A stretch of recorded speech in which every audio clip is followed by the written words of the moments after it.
Parks and Sustainability Commission meeting. Let's call this meeting to order.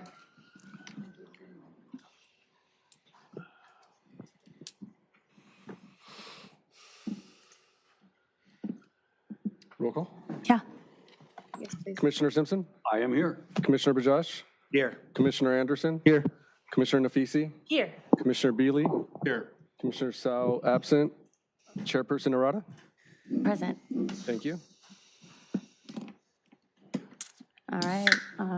Commissioner Simpson, would you like to lead to the salute to the flag, please? I pledge allegiance to the flag of the United States of America and to the republic for which it stands, one nation, under God, indivisible, with liberty and justice for all.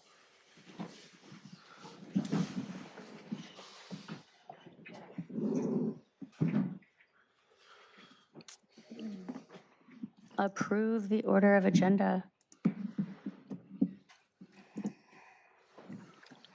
So I move we approve the order of the agenda. I believe that we have one of the commissioners that would like to pull the J1. Yeah, I was going to suggest we put J1 at the end of the meeting, Okay. so that way, if, The public doesn't have to they don't suffer through. Yeah, exactly. So I make a motion to, is that how it works, Jesse, to make a motion? You can make a motion to move J1 to the end, to after J4. Yeah, so I make a motion to move J1 to after J4. Is that a roll call vote? I need a second We need a first. second. I'll second it. All in favor? Aye. Aye. Okay, the motion's carried.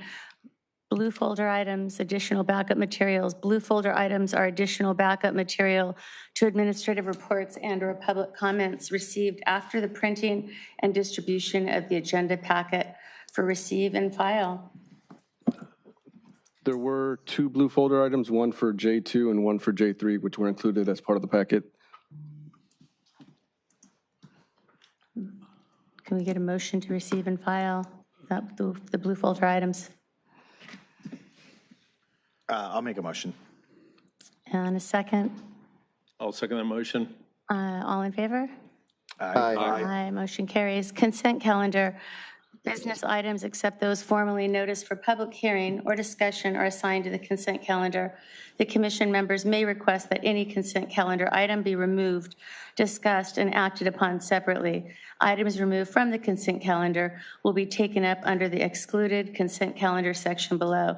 Those items remaining on the consent calendar will be approved in one motion following oral communications.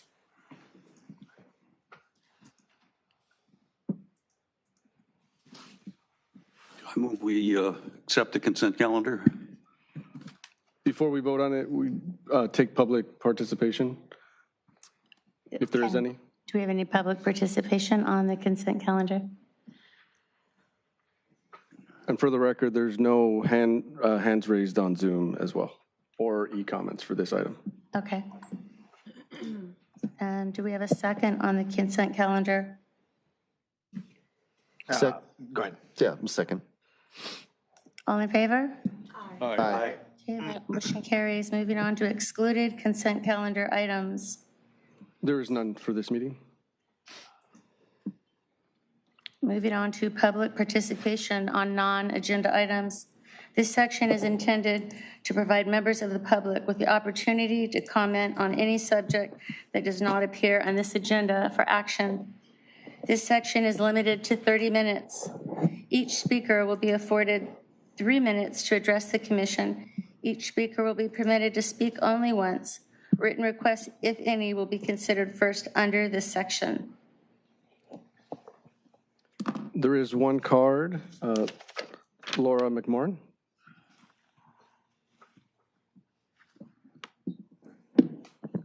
Good evening, Commission. My name is Laura McMorrin. I'm a resident of Redondo Beach. I'm also the founder of Citizens for Redondo Trees, as well as one of the individuals who pushed for the 2022 tree ordinance that the city presently has.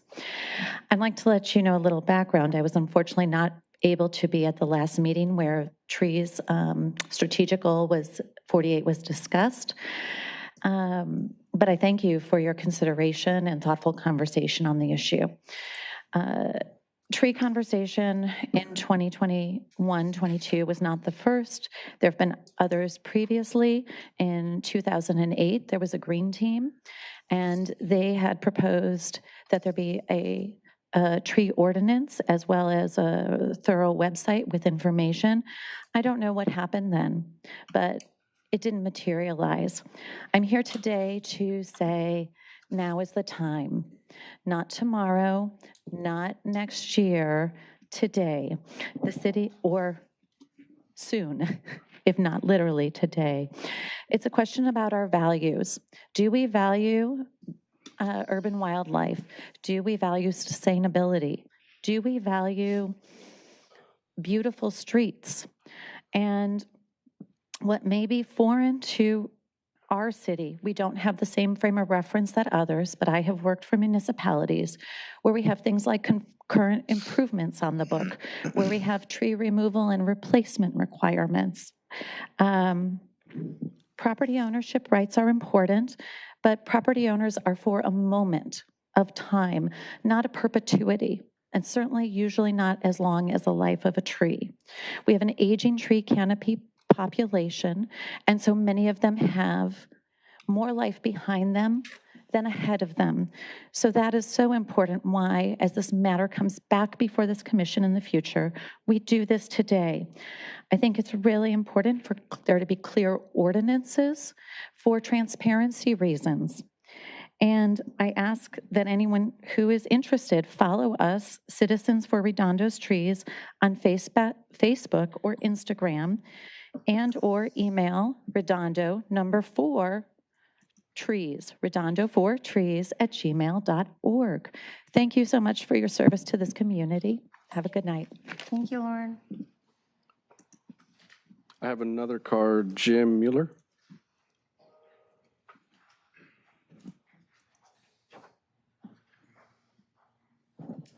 Good evening, Commissioners. Well, good evening. Revitalizing the Artesia Commercial District is a city's strategic goal, but there's nothing in the strategic plan about calming the traffic on Artesia, so pedestrians feel comfortable on foot there to shop, see art that will be there, or just enjoy the feeling of community in a public space. In some places on Artesia, walking on the sidewalk feels like walking in a tunnel amidst heavy traffic. The ACAP, Artesia Aviation Corridor Action Plan, is light on improving the Artesia pedestrian experience. Of the ACAP's 17 task categories, only 2 even mention pedestrians, and none mention traffic calming, while 3 of the categories focus only on parking. 20,000 people live within a quarter mile of Artesia Boulevard. It's likely that those people would rather walk or bike to Artesia to dine or shop, especially during the day and on weekends. I've talked to some of my neighbors in District 5, and they don't feel comfortable on the sidewalk on Artesia, particularly if children are with them. Perhaps the commission could investigate this issue. The council seems to want the Artesia district to be more like the busy Riviera. People feel comfortable walking the sidewalks on Catalina and the Riviera. The traffic volume there is 1/3 the volume of Artesia. The sidewalks are wider and buffered from flow of traffic. Is Artesia traffic local, i.e. are drivers going to or coming from neighborhoods in the area? Or is much of Artesia traffic through traffic? That is, people traveling from outside Redondo with a destination outside Redondo. The businesses on Artesia aren't so crowded to make you think that all those cars intend to stop in Redondo.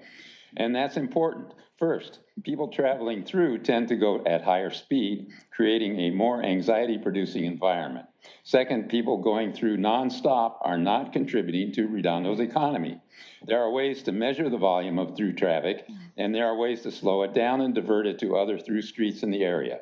I suggest the Traffic Division of Public Works study this issue, taking a survey to gauge the public experience and perception and take action to mitigate it. The more people feel comfortable walking on the boulevard, the more chances for business to make a sale. So in these times of restrictive budgets and tight revenue, more people buying on Artesia is a worthy goal. Thank you. Thank you. That's all the cards I have, and there's no hands raised on Zoom. Okay. Okay, we'll move on to I, items continued from the previous agenda. There's none? Moving on to J, items for discussion prior to action. I'll pass it to Ryan Liu. Good evening, Public Works and Sustainability Commission. Ryan Liu, City Traffic Engineer. This is item J2, Grant and Blossom, discussion of traffic safety measures. Just as some background, we've received speeding and safety concerns from residents about the Grant and Blossom intersection, some from crashes that may have occurred recently, whether or not, a police report has been filed. We received some of these complaints directly from residents as well as through the District 4 council member. As some background, Grant Avenue is a fairly wide 35-mile-per-hour collector street that, is a really good east-west artery for traffic throughout the city. Blossom Lane is our typical residential local street, 25 miles per hour, 28 feet wide, pretty narrow in width. We do have recorded speeds, 85th percentile speeds for Grant that are about 40 miles per hour, so that is above the speed limit. As you can see in the photo to the right, we've installed curb extensions along Grant at all intersections between Aviation and Inglewood. All the intersections on Grant between Aviation and Inglewood look like this. About half of them have signals, and here at Blossom, there is no signal. As another project, as we repave Grant Avenue, we do have funding to repave a couple blocks of it at a time. We will be narrowing the lanes to reduce those excessive speeds and add buffers to the bike lanes. So some of the community's concerns about some of the speeding on Grant should hopefully be addressed somewhat by the resurfacing project that will come through this area eventually. As part of this agenda item, we sent out postcard notices to this area shaded in blue, about 300 feet from the intersection. The intersection to the left, green, and the intersection to the right, orange, those are signalized, and the subject intersection, Blossom, is not signalized. We also collected data for the intersection. We collected about 1 hour of counts in the AM and PM, just seeing what type of traffic is approaching from Blossom and what direction they're turning in. So the figure to the right shows the subject intersection with the AM peak hour and the PM peak hour and the number of vehicles, drivers making those turns. So the PM is within the parentheses. As you can see here, about half of the traffic that originates from either direction of Blossom goes through or left, which means that the heaviest movement is the right turn movement. We suspect that for drivers wanting to make through movements or left turn movements, a lot of them choose to do it at a traffic light rather than at an unsignalized intersection like this, where they probably have the least priority in traffic.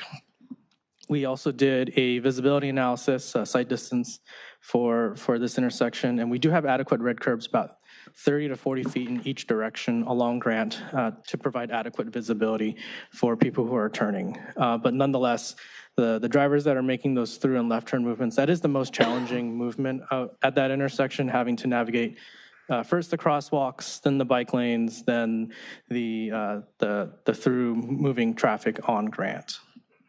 We also ran a collision analysis that was included in the agenda packet. We found in the past 5 years, 9 crashes at this intersection, 4 of which were right angle collisions. So that's someone on Grant, involved in a collision with someone on Blossom. So here's a diagram of the collisions. Actually, in the past 8.5 years of the data that's available, there are about 14 crashes total. And so of those 9 crashes that occurred in the past 5 years, 4 of them resulted in some form of injuries, 5 were property damage only, and as I mentioned, 4 of those were right angle collisions. That was the most frequent collision along with parked vehicles. In general, these collisions happened in the daylight during dry conditions, so there weren't any weather or time of day conditions that may have made these collisions worse. So in determining the countermeasures, some of the themes that we're thinking about are ways we can reduce conflicts, improving safety for all roadway users, and also complying with state and federal standards backed by industry research, such as Federal Highway Administration guide on crosswalks, the California METCD, which governs signs and stripes on the roadway, National Association of City Transportation Officials, that's also an industry group, and other sources as well. The first countermeasure we're proposing is to prohibit left and through movements from Blossom onto Grant. So that means right turn only at all hours from Blossom. This reduces conflicts. It removes the most difficult turns. So if you're on Blossom and you have to make a right turn, you only have to focus on one direction of car traffic. This is pretty easy to implement and should address a number of those right angle collisions, especially when you're trying to navigate both directions of Grant and trying to go through and left. There's more information to process as a driver. As I mentioned, this is pretty cheap to implement. Signs and paint, probably around $1,000 to put in at this intersection. However, some of the drawbacks of this is that it is reliant on regular police enforcement. It's not, we can't expect a police officer to be out there at all hours of the day enforcing this and many other turn restrictions around the city. Some cities put in physical features that physically prohibit those drivers from turning left or going straight. But because of the size of this intersection, it's not possible to add those unless we actually prohibit more of those turns. So for example, maybe left turns from Grant onto Blossom cannot be allowed either, and that would create more of an effect at other intersections. So, this type of treatment would also increase traffic and circuitous routing on some other streets. So someone who's used to going through or turning left here, they have to make that turn at another street, at one of the adjacent signals. And so we'd like to remind everyone that these types of measures, while they can improve safety, they do affect residents the most. So the residents who live here are often the ones that drive it the most every single day. The next countermeasure that we think is feasible is to install a marked crosswalk across Grant.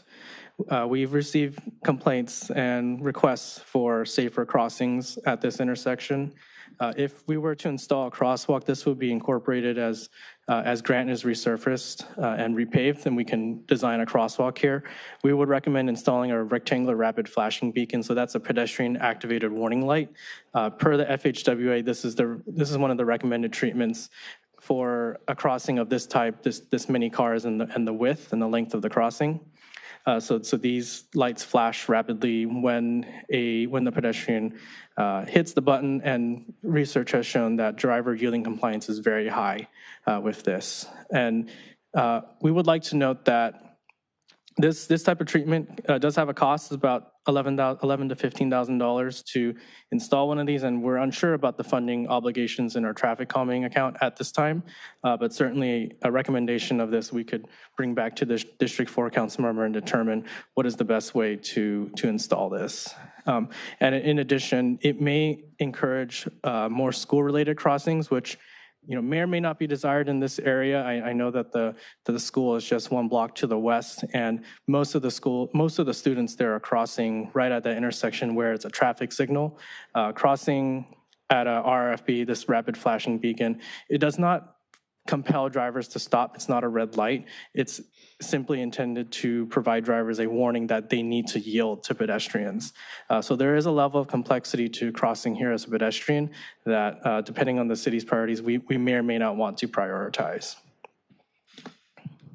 Here's some other countermeasures that we studied that we found were infeasible or perhaps will need more study. A traffic signal would require collecting more counts and data, but we do not predict it will meet the traffic signal warrants to recommend installing a traffic signal, and we don't have the funds to construct or maintain additional traffic signals in the city. Another treatment is the crosswalk with the RFB, but also adding a median island, a place of refuge in the middle for pedestrians to wait. This would require removing the left turn lane. And this is something that we've proposed and installed at Barrow and Guadalupe, but that intersection is a lot wider and there's a lot bigger footprint. Installing one of those medians at this intersection, we think that because of the narrowness of the intersection, we do not recommend that at this location. We've also heard requests from residents to convert this intersection to be an always stop. We found that this is not an appropriate location for that because Grant is designated as a collector street, has much busier traffic, 35 miles per hour compared to Blossom, which has much lower volumes. It's not appropriate to force all the traffic on Grant to stop for a much less busy local street. So that concludes my presentation on this agenda item. The staff's recommendations to install some sort of traffic safety countermeasures at this intersection. Happy to discuss which ones the commission would recommend. If the commission recommends the turn restriction, we will need to go to city council to get that approved, since it's a significant change in our street system, or any other recommendations that the commission wants to discuss. Would like to hear from the public. Any public comment? Yes, please. I'm Joe Archer. I live on Grant, 4 houses in from Blossom. Been there for 20 years. The crosswalk, first off, I don't think that's really addressing the right problem. If you have more people walking across that crosswalk, you're going to get people hit. So that's not the issue at hand here. I think it's more of cars going there. If you have car accidents and you add people into the crosswalks there, bad situation. But for the reason why I think a lot of these crashes happen, because it is one of the uncontrolled intersections on that. First off, the curbs that you guys did a couple of years ago, great, because that helped the actual crosswalk on Grant and on the other side as well from people walking their dogs. So that was a good solution. As you're coming up, going from east to west on Grant Avenue, you are going uphill, right? You're coming up that hill, you're hitting your speed, so it's much harder for those people to stop when those cars are coming out all of a sudden, right? Because once that car comes out from the east side, right, boom, it happens all the time. I mean, you've seen the few that are recorded, right, but we hear them quite often. Some are reported, some are not. The speed on Grant is definitely fast. I've seen it go from very quiet on that street where now I can't even have my windows open, on the side there.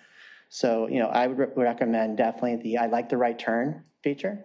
Yes, it's going to inconvenience a few, right? But you have 2 streetlights on both sides of Blossom. You have one at Grant, you have one at Ringe, easy accessible. And as more people, adding the crosswalks as well, you're going to have to add a crossing guard on Grant and Blossom, or on Green and Blossom. She's awesome. She does her job well. It's controlled. We don't have any accidents there because there's a light. I don't think a light is justified at Blossom and Grant. It's not necessary.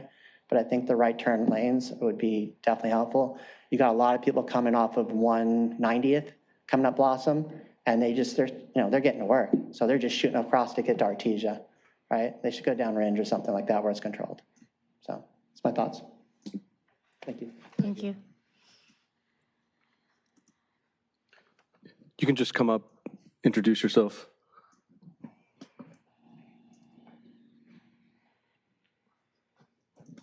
Good evening. My name is Jason Schroeder, former Public Safety Commissioner of Redondo Beach. I'd like to first recognize the chairperson. Thank you so much. And I'd like to recognize all the commissioners here doing a fantastic job. Also, I'd like to recognize the staff here as well to make sure that everybody is doing the best that they can for our public works here in the city. And I really do feel that all of you are contributing quite a bit to our great city. One of the things that I want to say here for the area and the topic at hand is that I live right at the corner of Grant and Blossom. I have lived there for 22 years, and I've seen quite a bit of crashes over my time that I have lived there. One of the things that you brought up tonight that I thought was a very good suggestion is the right turn only on Blossom. So one of the things that I noticed in your page 4 that you had up there was very good to describe how much traffic is going through from Grant to Grant and Blossom along Blossom, both from north and south. And I noticed that is a heavily trafficked area crossing Grant. And so that I have seen quite a few instances of a lot of the traffic accidents. And while I didn't see the severity listed on there, I can tell you that the accidents were pretty bad. I have witnessed several deaths at that intersection for people trying to cross Grant from Blossom. So I will tell you that it has occurred. There are many accidents. I have many accounts of right turners and people crossing that street where they have been in collisions. Most recently, it's been a firefighter of the city. He was struck that he was actually swerving to avoid a collision. He ended up hitting one of your nice bump outs that you did. We like the bump outs. They're very, very good. A lot of the things that you've also done, the street lighting, excellent. But when he tried to avoid the collision, he did damage his vehicle and hit one of the bump outs. And it was, you came and picked up his vehicle. And thankfully, in that situation, nobody was hurt. But he was getting off shift and he was going home. And I sat and talked with him for about an hour, having a cup of coffee with him. So he was a very nice gentleman. Thank you for so much having the great firefighters of the city. Also, I'd like to just say one last thing. I do believe that all of you are doing an excellent job, and I really respect and thank you for the time that I have. Thank you very much. I do have a hand raised on Zoom if you want to take that comment. Of course. Go ahead, Grace. You can unmute yourself. Thank you. My name is Grace Pang. I live north of Artesia, and I often bike by that corner on my way home from South Redondo. I take Flagler and I snake over to Blossom. I make a right turn from northbound Blossom onto eastbound Grant, and I've had several scary near misses at that intersection when I'm trying to make a right turn and a car going westbound on Grant trying to make a left turn at Blossom. They're going super fast. They're looking only for cars.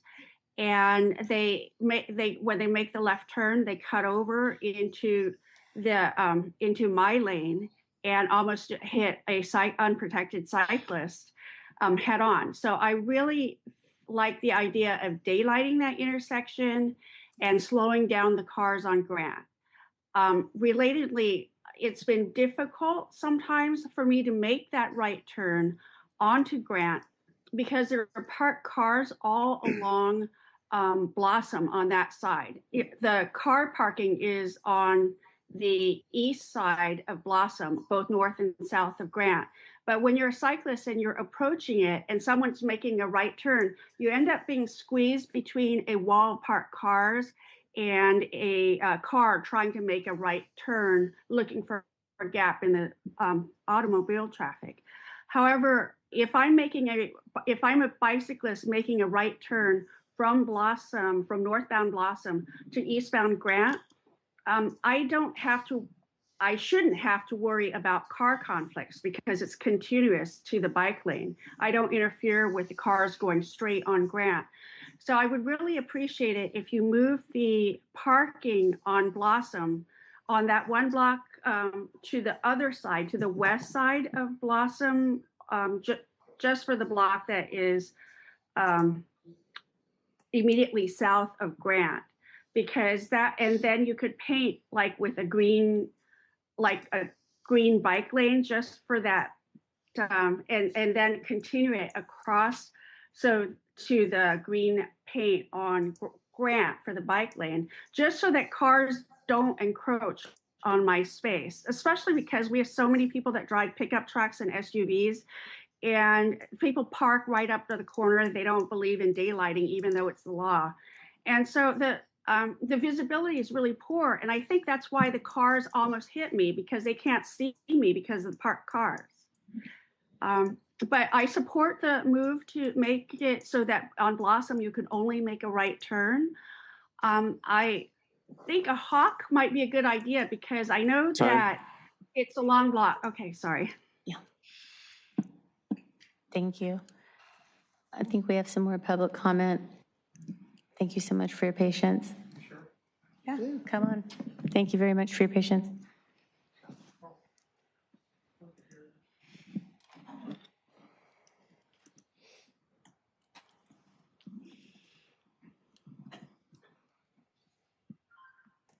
Hi, Jack Amundsen, Well, I probably don't have time for a lot of the things, but I'm on the corner of Diamond and Francisca, which is a big problem. I witness a lot of people going through that stop right there where the high school is. They did put up a flashing stop where there's a lot on that street, but people don't seem to see it. Previously, they put another stop on Gertruda. I guess that was voted down. I'm not sure. If they would try to get that in again, maybe it would slow the people coming down the hill on Diamond, because they come down there 50 miles an hour towards Pacific Coast Highway looking at that signal, and sometimes don't even see Francisca. I think you want to speak to the next item. Yeah, the next item. This one is a Grant and Blossom. The J3 is the high school item. The one talking about Diamond. That's the next item. This one's specific to Grant and Blossom. That's what this meeting? This item is for Grant and Blossom. The next item. We'll call you up on the next item. The next item is on the high school item, the one on Diamond Grant and Blossom. The postcard I got was for safety for Redondo Beach. That'll be the next item. Jack, we're going to call you back up in just a moment on This is J2. The next item yeah. that they'll speak about is J3. Several different items tonight, and So your item is after this item about Grant Avenue. Only So we're Grant. going to discuss a Diamond afterwards. So we're on It'll be coming up J2. next, sir. Stand by, everybody. We're on J2. Not today. Today. Yeah, just give us a moment, Jack. We're on J2. We're gonna come up on you in J3 in just a moment. Just one moment, please. They won't be talking about it. I never get any satisfaction.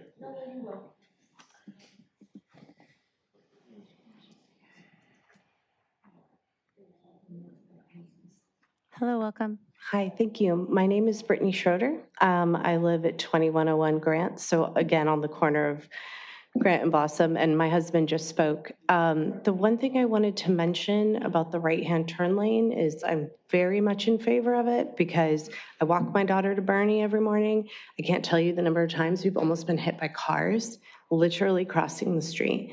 So people don't look to the left when they're turning right. People turning right don't look at the crosswalk. People coming across, I never know if they see us.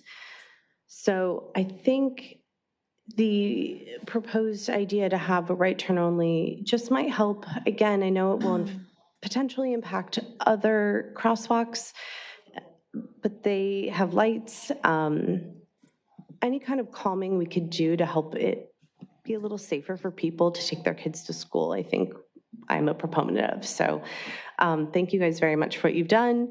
The new lighting is great, by the way. It has significantly, in my opinion, as an observer, reduced the number of accidents that we've had at the intersection. So I think this could just help add to it. Fantastic. Thank you. Thank you very much.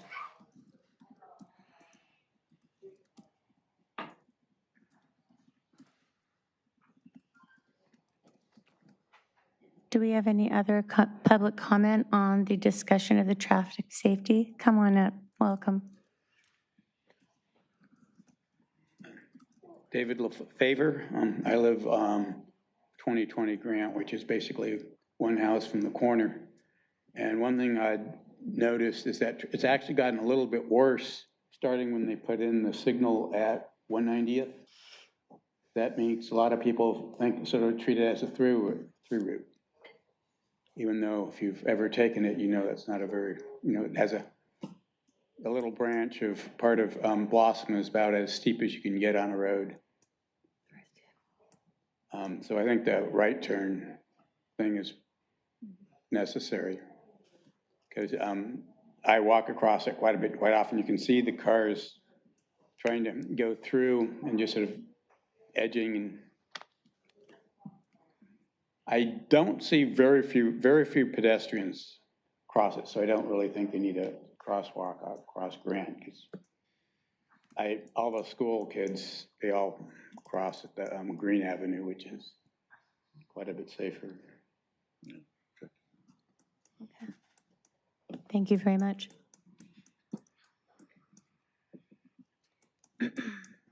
Any other public comment on the discussion of the traffic safety measures at Grant Avenue and Blossom Lane intersection? Hello, welcome. Hi, Hi. Natalie Collicutt. Hi, Thank Natalie. you for your time tonight. Just chiming in off of what I've heard. I live on Harriman, the 2300 off of Grant. I know you mentioned the repaving. I didn't know that was going on, but just a suggestion on the repaving. I know you can draw triangles going the opposite way. If that's an issue with speed and right turns being made, if the right turn lane is implemented, if that's something to tell the east and westbound traffic that right turns will be made onto that lane as a just slow down measure and a awareness if like additional signage and crossing isn't put in there. But that was kind of just popped in my head. Thank you. Thank you.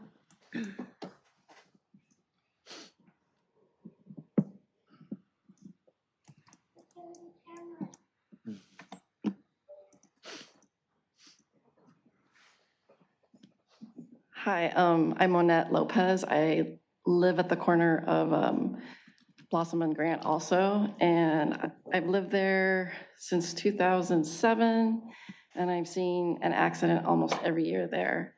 I think the right turn, the proposed right turn only signs going both directions, north and south, onto Grant are a good solution.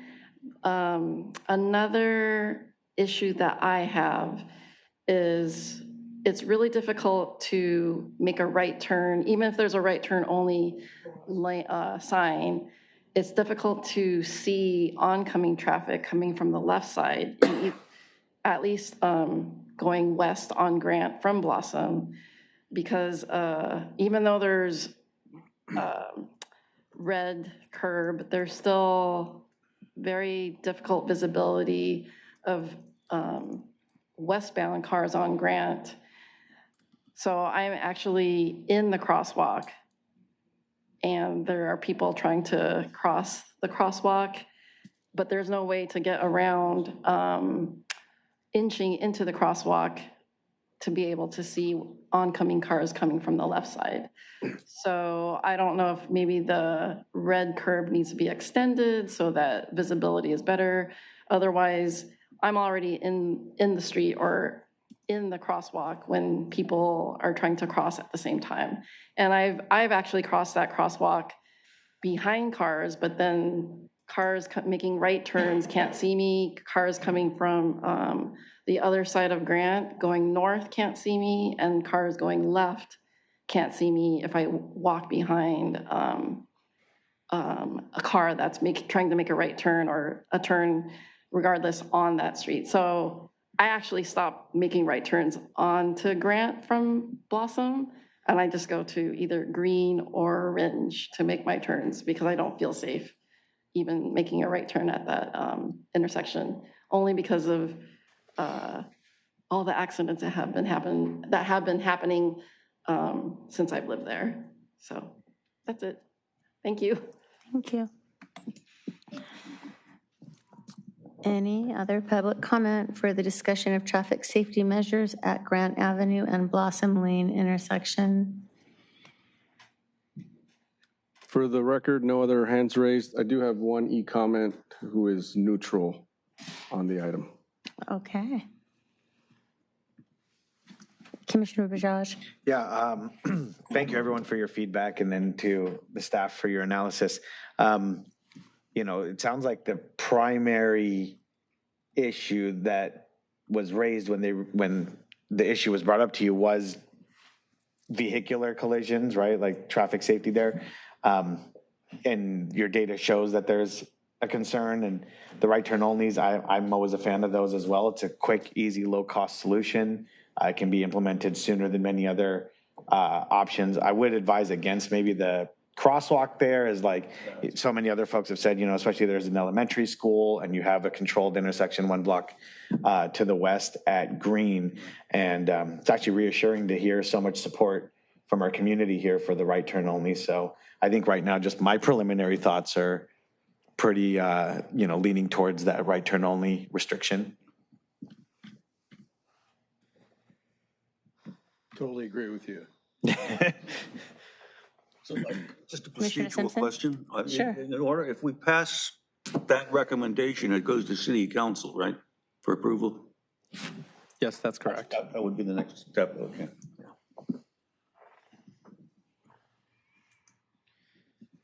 Commissioner Anderson? Commissioner Nafisi? Commissioner Bailey, any comment? Supportive of the Yeah. staff's recommendations. I guess with that, if without anything else, I'll make a motion to push forward staff's recommendation for a right turn only for both northbound and southbound Blossom at Grant. I'll second that motion. All in favor? Well, Let me do a roll call. Commissioner Simpson? Aye. Commissioner Bajaj? Aye. Commissioner Anderson? Aye. Commissioner Nafisi? Aye. Commissioner Beely? Aye. Chair Arruda? Aye. Thank you. Moving on to discussion, J2, discussion of traffic safety measures at the Grant Avenue and Blossom Lane intersection. That's the one we just did. We're on J3 now. Oh, I'm We sorry, moved the J3, agenda. discussion of Diamond Street restriping between PCH and Prospect and Redondo Union High School access improvements. So this agenda item came about from a recommendation from a prior commission meeting, as well as a referral from the then District 2 council member. And so this is sort of like the next step in that process pertaining to Diamond between PCH and Prospect, the access to the high school, as well as the curb space on the high school's frontages on the south side of the campus near Vincent Street. Mainly regarding public streets and a little bit of cooperation from the school district. We will discuss that as we go through the report. So in the yellow highlights here, the long yellow highlight is Diamond Street, and the ones on the bottom are the school's frontages on Vincent Street. These stem from long-running safety and speeding concerns around the high school time congestion on city streets around Redondo Union High School. In the fiscal year 24-25 budget direction, we were directed to study this issue, so we retained a consultant who did data collection, stakeholder engagement, analysis, and design. They prepared a report for everyone to see. It's been included in this agenda packet. If the commission is in recommendation of these changes and improvements to the streets around the high school, and then ultimately approved by the city council, they will be incorporated in a slurry seal project for Diamond, so we have a fresh street with new striping to accommodate those changes. So we're not anticipating major curb reconstruction with this project, where this is more of a quick build, short-term project once we determine the cost for that slurry seal. The deliverable for this project is the Redondo Union High Access Study and Design Report. This has been reviewed by the city as well as the school district staff. It's been available on the city's website since the 16th. The link has been, and the whole report is included in this agenda packet for everyone to see. And in the public noticing for this item, we also sent a link to this report via QR code. So the residents have had a chance to take a look at this report. It was also circulated with the District 2 council member. And last week, we also presented at the District 2 community meeting. This report has an introduction and goes through an evaluation of data. So they collected parking, traffic volumes, traffic speeds, crashes. There were forms of community engagement, a summary of key issues, safety issues that were observed from the site visits, as well as community feedback, and a summary of recommendations in map and tabular format. The existing conditions that the project team found, unsurprisingly high parking utilization along Diamond west of Del Amo Street. So this is the frontage along the high school, and of the approximately 86 spaces on Diamond in that segment, during the peak school hours, about 82 of those spaces were filled, not surprising. We see much lower utilization of parking east of Del Amo Street, where there are about 68 spaces available during the day. I did a drive-by today, and that's pretty consistent with the findings of this report and the data that was collected. So this is closer to Prospect. The project team observed significant cyclist and driver conflicts at Seahawk Way. This is the left turn as you're coming from Prospect, trying to make a left turn into Seahawk Way. It's a major entrance for cyclists and drivers. There are actually more cyclists making that left turn than drivers.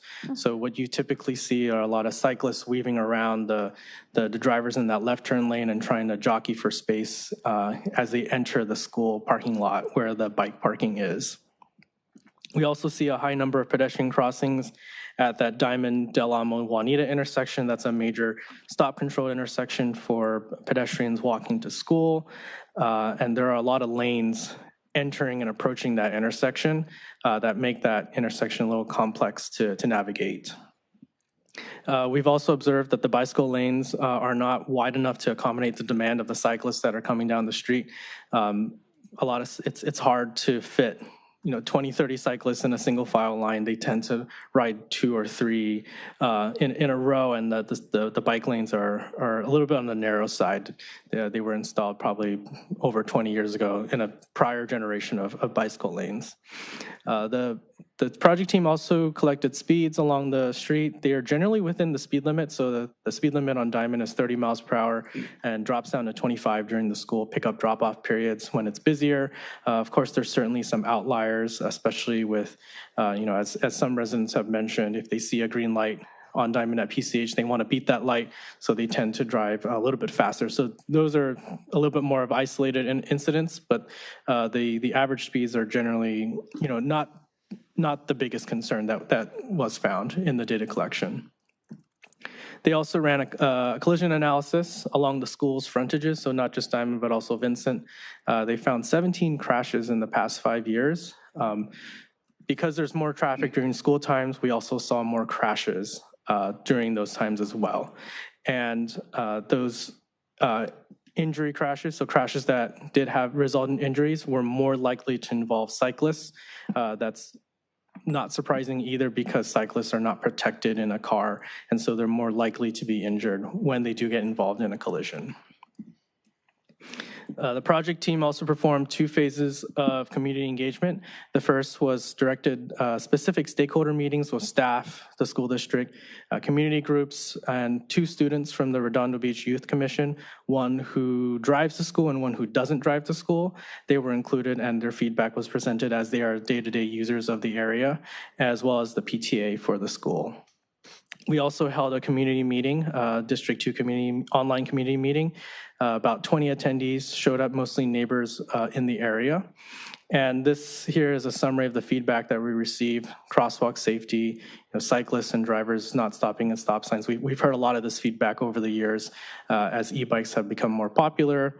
We heard observations about bus riders, the bus coming down and dropping the kids off. Those bus riders are not crossing the street at crosswalks, possibly due to the location of the bus stop.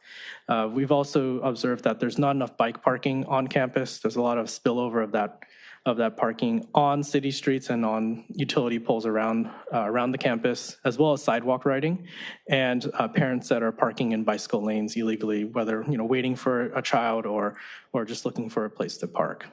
The figure to the right, blue, shows the noticing area for this. That's about 700 residents that were noticed for this meeting. So this graphic is a summary of the recommendations after receiving all the data and doing all the outreach. Here's a list of all the recommendations that the project team has come up with. Most of these changes are along Diamond Street, where we have the most room to make improvements and where we see a lot of that school traffic. The orange line shows proposed sections of protected bike lanes. So this is a bike lane that's protected by parking and bollards and/or bollards, so that we don't see intrusion into that bike lane. Makes the bike lane more safer and more welcoming to use. The dashed line shows a buffered bike lane where, in order to preserve street parking, we have enough width to add a buffer next to the bike lane to avoid doors and moving traffic. And we can accomplish all this by narrowing the existing lanes, narrowing the center median, the center turn lane where it's not needed, and we can repurpose that space for slower speeds. So the narrower lanes will slow drivers down, as well as add that protection space for the cyclists. In terms of parking removal, we're proposing to remove 1 space in that heavily impacted parking area west of Del Amo, and about 11 spaces, I believe, east of Del Amo, Juanita, where the utilization is much lower, and so the parking demand can still be accommodated with those lost spaces. But with that, we gain more visibility and the ability to put that protected bike lane in. We're also proposing curb extensions and asphalt art at the always stops as sort of a quick build measure to increase the safety and slow down the turns at that intersection. We ran analyses and found that the left turn lanes are not necessary at those stop controlled intersections. They also add complexity for pedestrians as you're trying to make eye contact with left turn lanes, through lanes, and people sneaking by to make a right turn. If we can reduce those lanes, those left and right turn lanes, that makes crossing on foot much simpler and it will improve safety. We're also proposing additional bike parking near the Starbucks so that we're encouraging the students to park on the bike rack and ride in the street instead of going onto the sidewalk to park their bike at Starbucks. We also proposed some loading zone modifications on the Vincent side of the school, which we will talk about further from our takeaways from the District 2 community meeting. So here's a graphic of what we're proposing to change at Seahawk Way. The most significant improvement here is the addition of a dedicated bike left turn lane. This allows the cyclists to have their own dedicated space to turn left that's independent of the drivers and vehicles making those left turns. So they'll be out of each other's hair, and that goes into a specific bike entrance that leads into the bike cage for the high school. This graphic was made in cooperation with the high school, at least at the staff level. They were open to making these changes on their campus, removing that fixed metal gate in the middle of the driveway so that there's more flexible use of that space on Seahawk Way to accommodate the existing vehicle turns, but also a dedicated space for the bikes so that we're separating that from the vehicle movements. In here, it also shows the portions of a protected bike lane that are outside of this view. Here are the proposed changes at the Del Amo Juanita intersection, showing the narrowed median space and refuge island for pedestrians and quick build curb extensions in the current daylighting zone to slow down vehicle turns and improve safety. So last week we presented this report at the District 2 community meeting. We predicted that most of the residents there lived near Vincent Park or on the Vincent side of the campus. We received positive feedback for the pedestrian safety improvements such as the bulb outs and median crossing islands, as well as positive feedback for the bicycle lane upgrades, including the protected bike lane. We did hear some concerns about the curb space changes along Vincent Park. The residents there did not want to be overloaded with additional pickup and drop-offs in that area, as well as they also wanted more bike parking for students near school entrances. That was something that they wanted to see happen.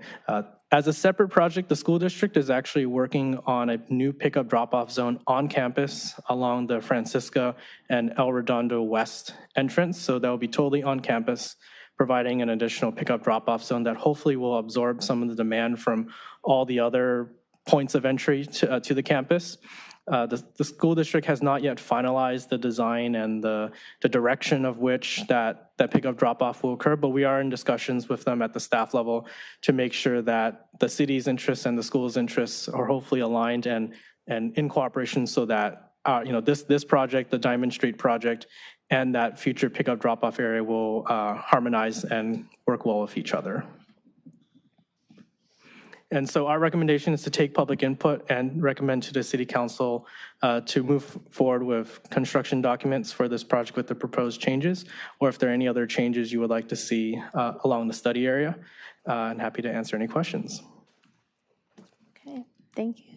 I know we have public comment. Yeah, we have several cards if you want to take the cards first. Absolutely. First is Kathleen McLeod.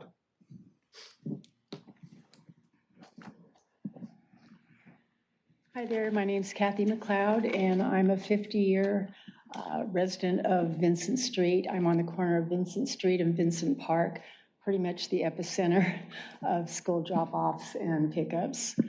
We've gone through 25 years of good years, bad years, depending on whether the gates are opened or closed. We have voted for 3 school bonds now, with hopefully the intent of the traffic being a better flow of traffic around our neighborhood. The traffic actually began in 1997, a long time ago, when the Garnsey El Redondo thoroughfare was closed to traffic and student drop-offs. with that artery closed is when we started getting the traffic. It was a long time ago, but there was still traffic. The residents at that time saw the potential of our neighborhood suffering with traffic and drop-offs and parking and so forth. At that point, we had Vincent Park landmarked to protect it from becoming a school drop-off point. And of course, our homes. We're only 7 homes on that small cul-de-sac. The small cul-de-sac of Vincent Park was never designed for the amount of traffic that we've gotten sometimes. Personally, for me, our home, we have had in the past 3 cars, school-related cars, come around the cul-de-sac and land in our backyard, one almost hitting my son's bedroom. So I've been very proactive on this issue, just out of protecting my own family and my own home. Again, we've had good years, bad years. We really feel that publicizing and designating Vincent Park as a main entrance, so far it hasn't worked very well, mainly because Vincent Street is so gridlocked. And when you egress in around the cul-de-sac and out onto Vincent Street, it's just creating a bottleneck. You're basically gridlock around the cul-de-sac, and the cars are trying to get into gridlock on Vincent Street, so it's a bottleneck there. As far as the traffic study, I'm not sure why there was no study done on Vincent Street, but we are in gridlock on peak hours in the morning and in the afternoon. So I appreciate, Ryan, I appreciate the time that you've spent talking with us. We hope that the school will eventually get a drop-off and pickup zone on campus, or at least in an area where they're away from our homes, so that we could live in our homes in peace, quiet, as much as possible, living by a school. I did some research also. There's a lot of schools around the nation that are, the schools actually open up part of their campus only during peak hours to allow for drop-offs and pickups. And they also partner with churches and so forth to utilize those parking areas during peak hours. So I'd like to suggest that down the road. Thank you. Thank you. Next card is John Simmons? Simmons.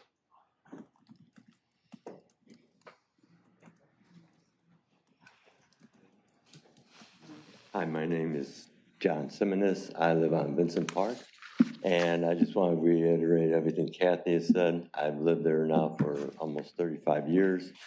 I also, if it wasn't for my car parked in front of the house, a quarter-ton truck from the school had to park in the park because there was no place for him to park. The brakes released, it came rolling in, and I had my little 3-year-old at the time, she's much older now, sitting there eating, and it would have went right through our house. It wrecked my car totally, but it saved my daughter. There's a lot of things that go on in Vincent Park. There are times when things are working well. There are times when they're not working that well. Historically, it was the center of Redondo Beach, Vincent Park. If you notice Vincent Park, the oval, they had the radius, the lamp of learning. There's a lot of history behind it. It's actually pretty interesting. And it wasn't made for cars coming through. It was, the old days, 1887, Captain Ainsworth was the guy who drew up the plans. It was all for horse and carriages. And now what we're trying to do is just trying to live a life where if I want to access my house, I can come in and drive through. If you go there, there's people parked on each side. If there's not the law officer there, when the law officer's there, it works pretty well. Everyone listens. But if not, they'll just pull right in the middle. They'll stop, hold up traffic, let their kids slowly walk down, lower the pants, slower to walk nowadays, and they don't hurry to get in the cars. And we're sitting there, and the traffic, it also, Vincent Street, which Vincent Park is off of, also at Prospect, there's another school. So there's a lot of, vehicles coming up and down Vincent Street. It's just not on the north side, it's on the south side. All South Redondo, south of the school in Redondo, South Redondo, they drop off Spencer Street. They don't come up and around. They come into our little neighborhood, and for the safety of the school too. I mean, I hate to say this, but you know, there is a kind of a wave of shooters at school.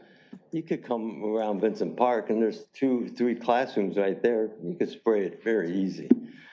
Someone's really got to look at the traffic. Someone was hurt one time. I was on news at LA News at about 10 o'clock news, talking to them. We went to the school before, say something's grave's going to happen here eventually. This was about 20 years ago. And you know what happened last year at the school. We got to really think about how to integrate the school with the residential neighborhood. So please help us out on that. Time. Ryan, thank you for the help that you gave us last Thank you, John. week. Thank you. Next card is Desley.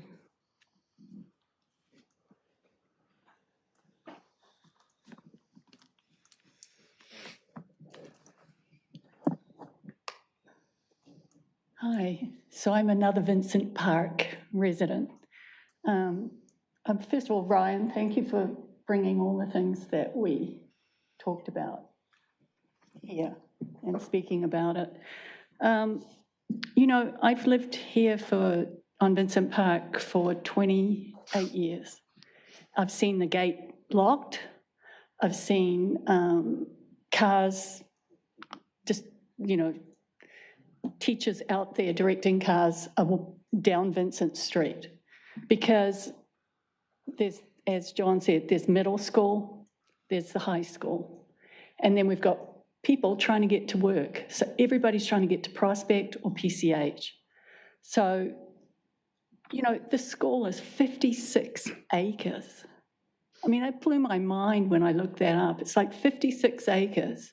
So the idea that the school is open to having a drop-off on school property, because I also looked up today all the bonds that were passed. 2008, Measure C, 165 million. 2012, Measure Q, 63 million. 2024, Measure S, 278 million.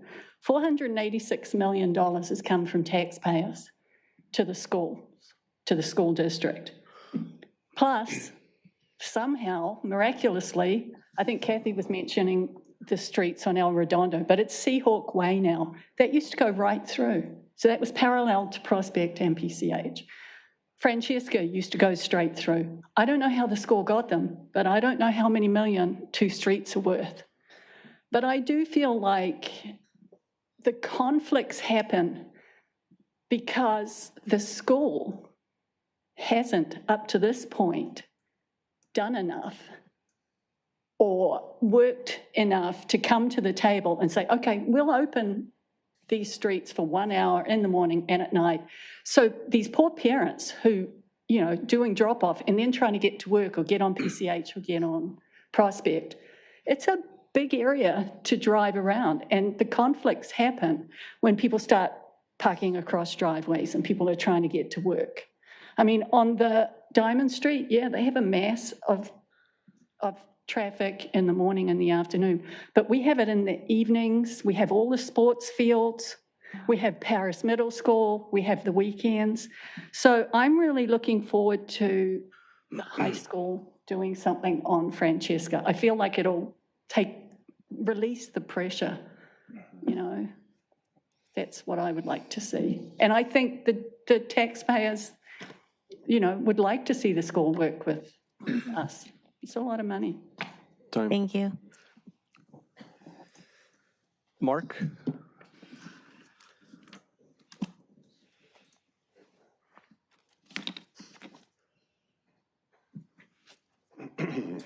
Hi, I'm Mark Mercier. I live on Vincent Park, and I attended the meeting that Ryan was at last week. Very good. I mean, I could tell you were listening by listening on what you put up here today, how you presented.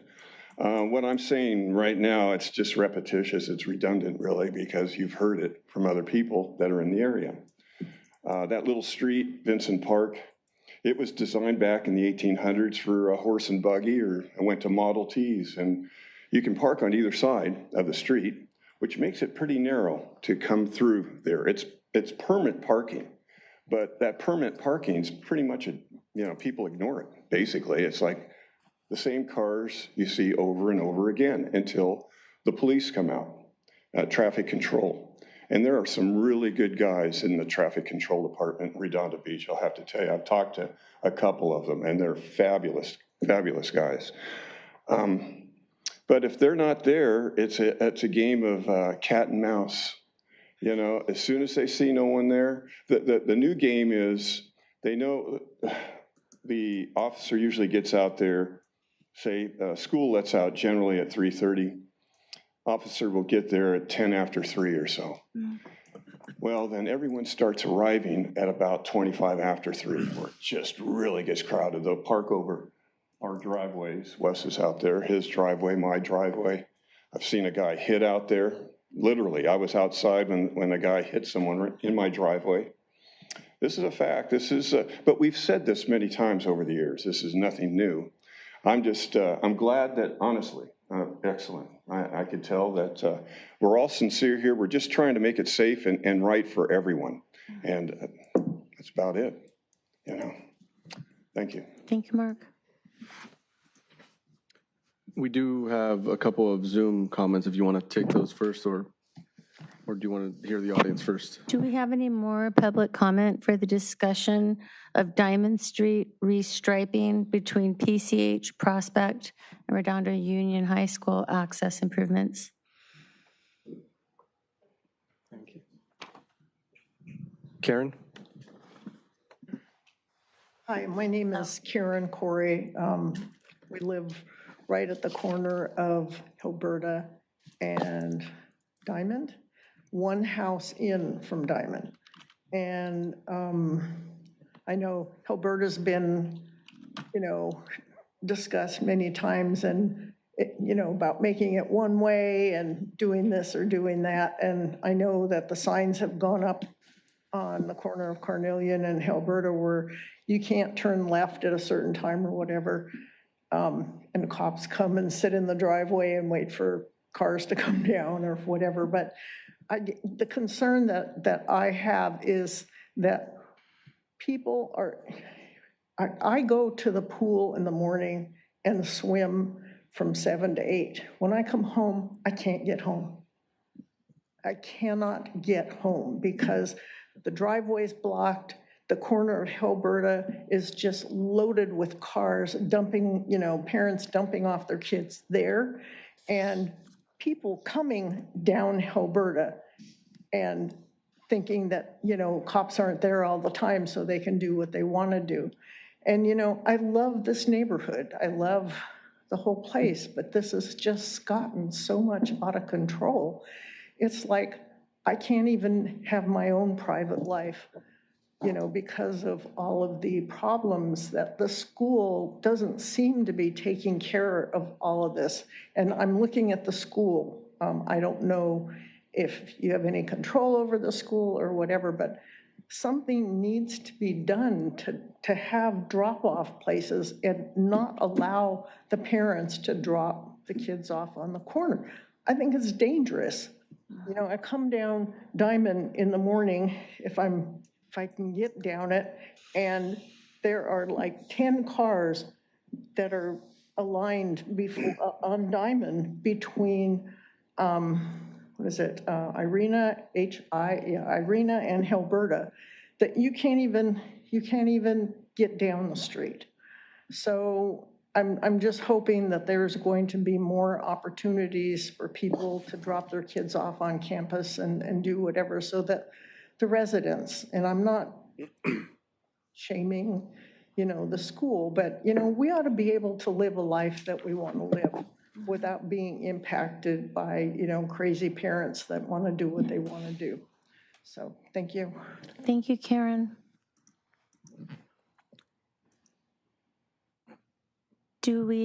Welcome, come on up. Hello. Hi, my name is Angela Ho. and I'm not prepared to speak, but I'm up here anyways. I live on the corner of Diamond and Francisca, and I've been there for about 11 years. I met most of my wonderful neighbors in the first couple of years while I was outside working in the yard. And then they don't see me out anymore. And they wonder why. And I told them it's just because it's becoming unbearable. The volume of traffic, I get it, things are going to change, but I think it's the violations, the traffic violations that just continue to mount. It's pretty sickening to sit at the corner. Jack lives across the street and see. It is just not a couple of times a day. It's not a couple of times an hour, but it's multiple times within a 15-minute block. So I agree with everyone else have said. It seems like the school's problem is being imposed onto the city to solve. So it would be nice to see what they're willing to do, because I concur too with the last speaker. I feel like I'm a prisoner in my own home. I can't be outside and enjoy the little bit of outdoor space that I have in the outdoor time because, of all the issues. And you're afraid to leave the house because when you come back, there's no parking because the school doesn't have enough parking to accommodate. So I live on a street that has permit only, but it doesn't really matter. People break the rules. Now, I used to live next door to another school years ago. So when I bought this house next to a school, I understand. I bought into the traffic, the circulation traffic. The part that I didn't count on is the endless events. So there's no rest from the school for some reason. I think it's probably unique to the school, but they're just never-ending events. So we don't get weeknights off, we don't get weekends off, and the parking situation just continues. So not quite sure what can be done or when we're going to address this. I fully support and appreciate the buffer protected bike lane, but I put in the e-comment that I think we do need to provide extra guidance for the cyclists to follow the flow of traffic, the basic traffic laws, right? And perhaps, again, I've said this many times before, the school and the city council agreed to post no bike sign all around the perimeter of the high school. It's about a mile long from Diamond to Del Amo to Vincent. And it's not about north versus south. It's just, it needs to be, it's the residents that need to be taken care of. We are the taxpayers. But for some reason, when the no bike sign is posted all along the school, nothing was posted on the house side. So that needs to be addressed. Time. It's in the hotspots. Thank you. I got my property tax statement.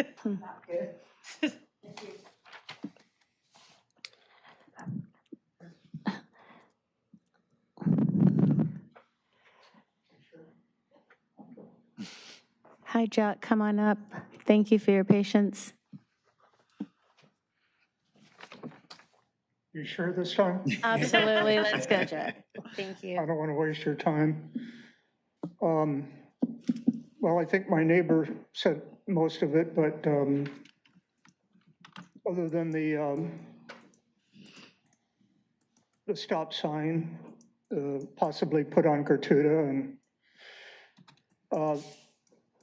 I couldn't quite make out all the restriping you're going to do on Diamond as far as the bike lanes, but if you go down Diamond, coming down the hill westward,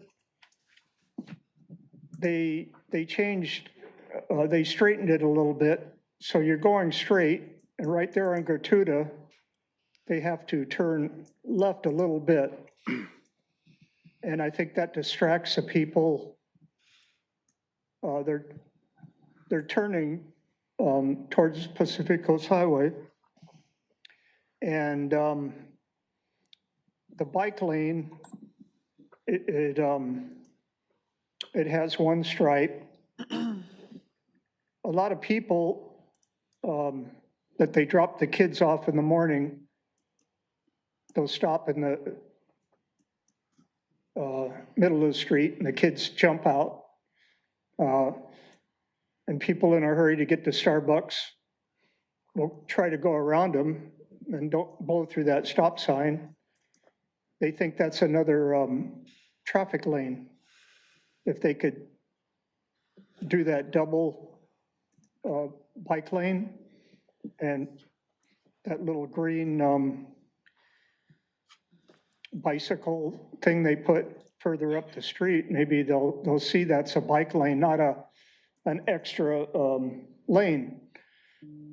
Getting into my car several times, I've almost gotten taken out by people thinking that's another lane, plus people turning to go to Joe's. I don't know if that's part of the plan as far as restriping. There's probably some other things that my neighbors have complained to me about on that street, but that and the parking. But if you consider looking into that, I'd appreciate it. Thank you, Jack.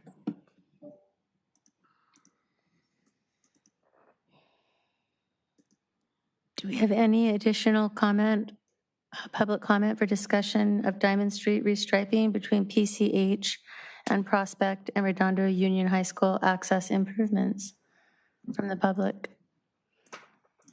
Any more e-comments? I have on the e-comment side, there are 3 e-comments, 2 in support of the recommendation and 1 neutral. And we also have 2 hands raised on Zoom if you want to take those comments. Sure. Grace, you can unmute yourself. Hi, this is Dr. Grace Peng again. I want to say that I support the staff recommendations. I'm very, very supportive of a protected bike lane and the left turn lane onto Seahawk. In fact, I like the left turn lane from Diamond to Seahawk so much. I wonder if it would be possible to install one at Beryl and Flagler, because a lot of the kids are making the left turns there as well. I like the idea of adding more bike parking and spreading it out around the campus to alleviate some of the congestion as kids are trying to get to and from the only bikes parking area. But I also want to make a point that the more we get the kids to mode shift from being driven or driving themselves, the better it's going to be for the community around there, because everyone is talking about how horrible the car traffic is. And if we could just get, I know that it's difficult for you to not be able to get car parking, but if we can get the kids to ride a bike or ride a bus instead of driving or being driven there, it's going to make it better for all modes. And finally, I want to make a plug for Redondo to join the Go Pass, the regional bike pass, the regional bus pass for students. Redondo is kind of an outlier in that we did not join the Go Pass program that allows kids to get a free bike pass that works on the Metro 232, Torrance 13, Beach Cities Transit 102. All 3 transit agencies participate in the Go Pass program. So if the school district belonged to the Go Pass program, then the kids could ride all 3 bus systems for free. And that would alleviate some of the congestion on Beach Cities Transit 102. And it would also, for the kids that aren't comfortable riding a bicycle, maybe they could take the bus, the metro. And so that would really improve the congestion around the city. And I am the League of Women Voters LA County Natural Resources Director, and also a League of Women Voters Beach Cities Natural Resources Director. If you want to talk to me about the Go Pass program, and get more information about that, I would love to just go to the Beach Cities League of Women Voters website and send me an email. Thank you. Thank you. Brianna, you can unmute yourself. Hello. Hi, Commission. My name is Brianna Egan. I live a few blocks away from Redondo Union High School. And so I am definitely sensitive to the concerns that neighbors have talked about with regards to parking. But I think that this study and the many discussions and community outreach workshops that have been held have been really productive. And it's great to see the report and the results of this moving forward so quickly. And so I just want to put in my support for the staff recommendations presented here. And I think, our public works staff as well as our city council like to talk about the 3 E's, which as we know is education, enforcement, and then also engineering when it comes to bicycle safety. And so this project is a really good example of engineering, looking together and looking at studies of traffic counts and how we can redesign our streets for safety. And so in particular, I just want to put in my support for the parking protected bike lanes that are on this project. I think it really helps to think about putting every mode of travel into its own dedicated lanes so that we don't have as much mixing of bikes and cars, so that everybody knows where they are traveling and also has a safe way to travel. Because I think what is most important here is to really keep in mind the safety of our students on bikes, in addition to parents in cars and students in cars and getting dropped off and that sort of thing.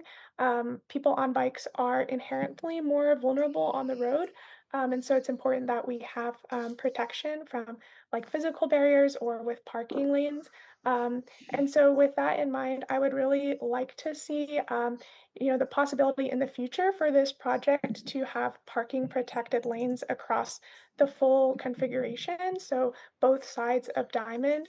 I think that would be like providing the fullest amount of safety for our students. And then secondly, I do want to kind of address some of the parking concerns that have been brought up. So kind of holistically thinking about this, every student on a bike or on a bus is one less car on the road. So the more that we support multimodal transportation, the less car traffic we will see. But then when it comes to like really finding parking solutions for students and staff, something that I have brought up in the past that I think would be good to revisit would be having parking agreements that are shared with other spaces, like, for example, Seacoast Church, which is just a block away from Redondo Union, is interested in potentially leasing parking spaces to the school during the school year. So I think that should be explored. And then finally, I also want to share my support for Beach Cities Transit to add more express routes so that students have more options to take the bus to and from school. Time. Thank you, Brianna.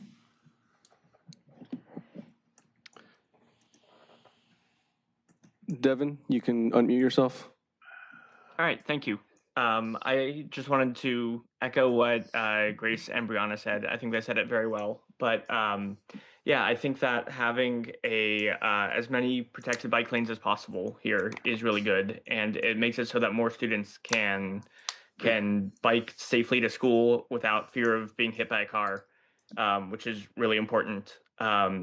And in particular, if you don't design the road in such a way that a car has to cross over a bike lane to park, that is very good, because if cars do have to cross over a bike lane to park, then that creates a natural conflict point where, like, people are in traffic, they're trying to park, and they can easily accidentally hit someone, which is, a dangerous situation. So having as protected bike lanes as possible is good. And I like the idea of doing parking protected bike lanes. So that was it.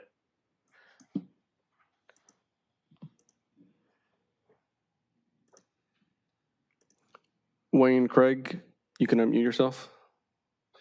Good evening, Commissioners. My name is Wayne Craig. I'm currently serving on the Planning Commission, and I wanted to bring up a point to you guys tonight that you may not have been aware of, but just around the corner on Vincent and PCH earlier this year, we had a project that came in front of us for about 38 condominiums, which would obviously add a lot more cars and traffic on there.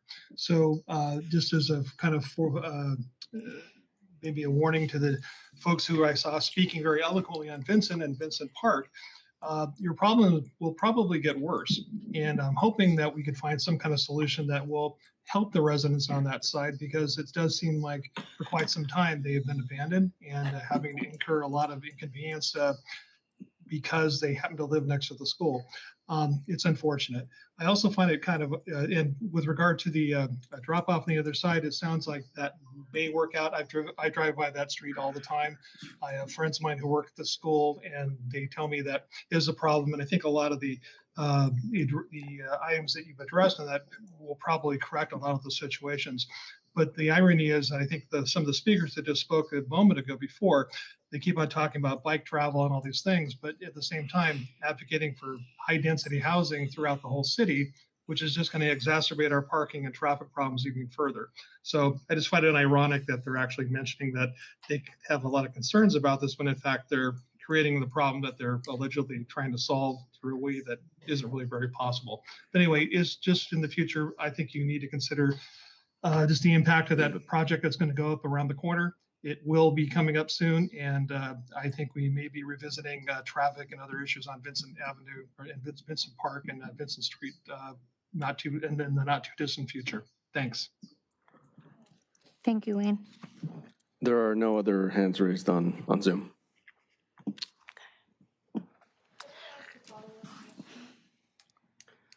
That is up to the chair.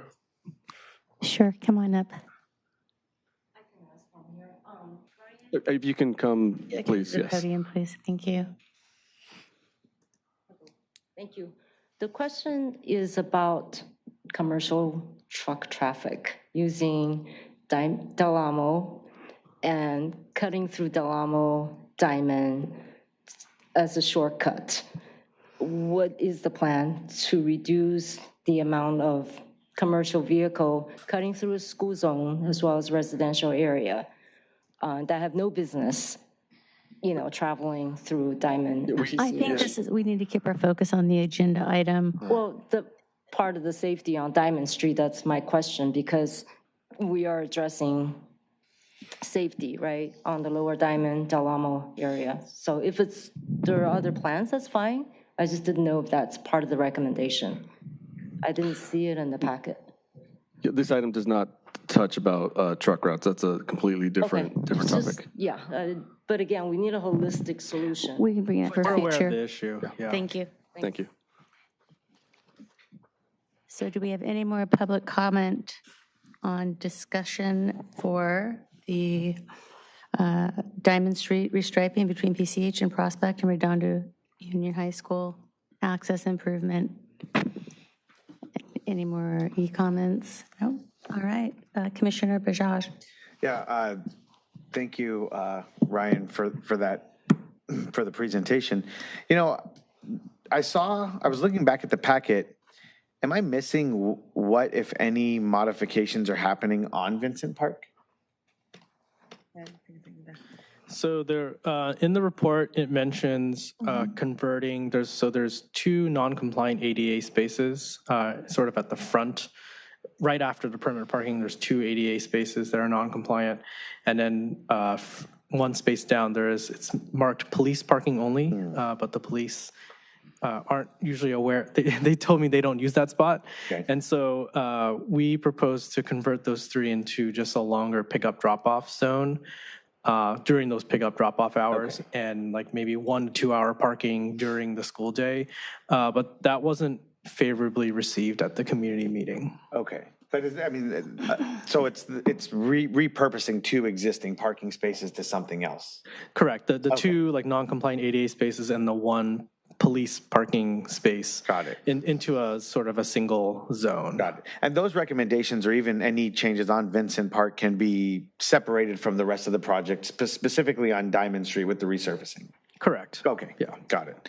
I have another question, which is, You know, the parking protected bike lane, so, admittedly, I'm a father of a high schooler, right? I have a 10th grade son at Redondo, and I have an 8th grader who will be starting there next year, who my 10th grader rides his bike there. It fills my heart to see, 300 kids on bikes going to school versus, parents dropping them off. And it looks like in one school year, it's almost doubled according to your data.